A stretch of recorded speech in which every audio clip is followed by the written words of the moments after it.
time for an episode of Damien Ruins Horror Movies. My name is Damien. Tonight we are doing Season 2 of Tales from the Crypt, Episode 6, The Thing from the Grave. First, I'm wearing my Venom shirt in honor of the fact that I just watched both Venom movies, and I liked the second one. First one was okay. The problem with these Venom movies is they're doing the same thing that they did with Deadpool and Boba Fett. All three of these characters are bad guys, but they got mass popularity and appeal, so now they're rewriting the story on these guys to make it look like Deadpool's a good guy and Boba Fett's not so bad, and they're trying to do it with Venom. Venom, it just doesn't work, because as I watched these, I was like, how are you going to tie this to Spider-Man now? There's nothing in these movies that ties him to Spider-Man, and it would just be weird if they fought each other now. But that being said, go check them out. They're both on Stars. As usual, this episode is brought to you by Cool Dude Inc.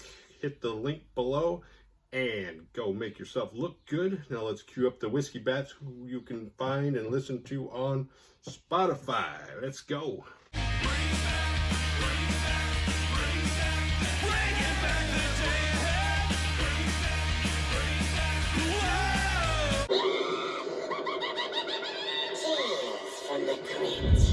Tonight's tale is directed by Fred Decker, who also directed Monster Squad and Night of the Creeps.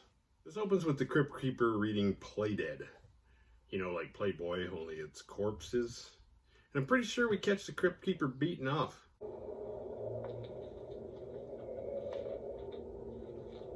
Oops.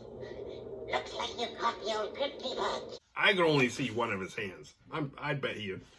And now I can't get that image out of my head of him just going for it. This opens with a man named Devlin. He's driving, and he drives to this, it's supposed to be a cabin, but there's a man out front with a gun. Now, if you're Devlin, why would you get out of the car? Based on what we, the viewer, know. It's like, oh, it's a guy with a gun. I'm going to go talk to him. So he gets out, and they argue about a girl. And the guy with the gun shoots him in the shoulder, and he's like, that's the shoulder she used to cry on. And he shoots him in the other shoulder. Devlin makes a run to it, and he comes across a shallow grave. Actually, it didn't look that shallow. It was pretty good grave. Got some time spent making that grave. And the guy with the gun shoots him several times in the stomach, and he falls in the grave. And then he buries him. But first he has to talk shit, and he's like, she's my girl. She'll always be my girl. Now we got to rewind. Not too far, though. I think we're rewinding about a week, maybe two.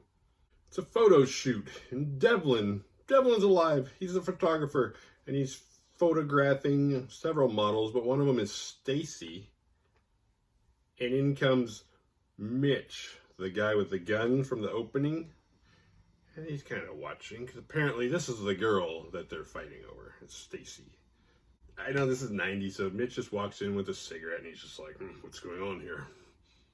It's like, you can't just smoke in here. But he just goes full on douche, trying to let everybody know, like, yeah, see that Stacy? That's my girlfriend. That's my girl. She's hot, huh? Yeah, she's mine. And it's kind of cringy. It's like, just get out of here.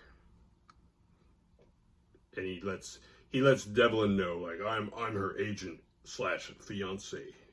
And then he turns into the Rock. I got an idea. Why don't you take this nice long lens of yours, get it nice and covered with Vaseline, and shove it up your fucking ass! After Mitch leaves, Devlin talks to Stacy, and he's like, wow, that guy seems like a ticking time bomb. If anything ever happens and you need a place to go, here's a key to my studio. Okay, don't even hesitate. See, he's not hitting on her like Mitch thinks. He's just being a good friend, you know? He doesn't even notice that she's beautiful. He's probably photographed for so long that he doesn't even recognize beauty anymore. It's just something he does. It's on autopilot all day. Leave Devlin alone. And that night she comes over. A little forward there, you little vixen Stacy.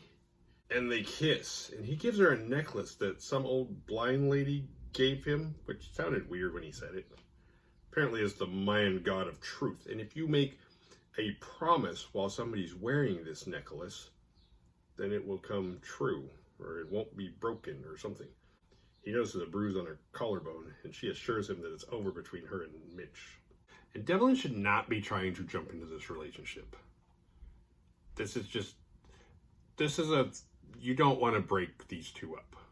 You want to help if you can, but being the next guy, the guy who steals the girlfriend in this situation, the guy obviously has no boundaries because he's hitting this girl who he claims to love. So there's no emotional control on Mitch's part. And that's just a situation you need to not get involved in if you can avoid that. If you're Devlin, avoid that, and if you're Stacy, get the fuck away from that. That's toxic. But he makes her a promise that he will always protect her. But little does he know, old Mitch is outside in his car across the street. He's got a camera, he's watching this whole thing. He's always one step ahead of Devlin. So the next day, Devlin gets a phone call. It's Mitch. Mitch knows everything. And him and Stacy got in a fight. And she doesn't want to see him, but he needs Devlin to go to Stacy to console her or something, and he gives her directions to this cabin. And this takes us back to the beginning of the episode where Devlin gets to the cabin and there's a man waiting for him with a gun. It's Mitch. And Mitch buries him. But this is not even about love anymore. This is about winning. This is about ownership. Mitch is like, this is mine. Stay away. It's mine. You can't have it.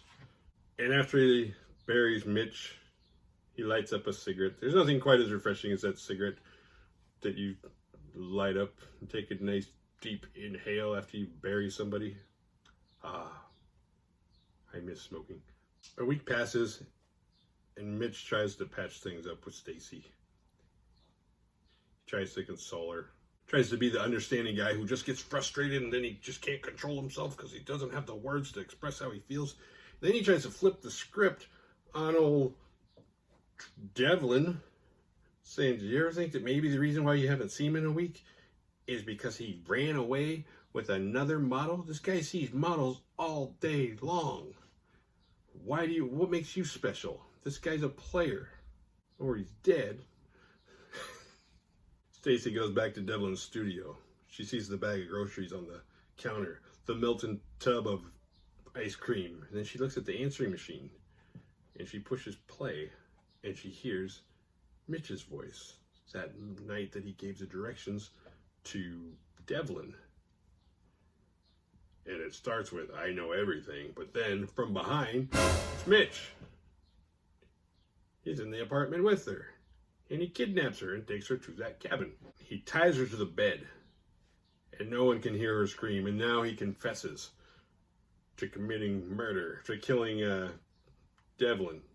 But the sound travels. Her cries travel to the grave. Devlin can hear her screams. Mitch hears a sound outside, so he checks it out. It's Devlin. And even though Devlin's been dead for like a week, he's like totally zombified. Like, he's unrecognizable. Mitch recognizes him right away. But, it's like, how did you decompose so fast? But Devlin takes Mitch to the grave and cuts off his fingers with a shovel. And then he takes his finger and, in blood, wipes him on the rock, says, she's mine. Which would fucking hurt. The stump of where his fingers used to be. And then he bear hugs him into the grave and starts burying them, and he buries Mitch alive. The end. This episode was kind of weak. If you like, I still don't have a good ending for these, but if you like these episodes, keep watching. Keep watching the episodes. Keep watching the Tales from the Crypt episodes too. And hit like, subscribe, share, all that stuff, and I will see you guys next time.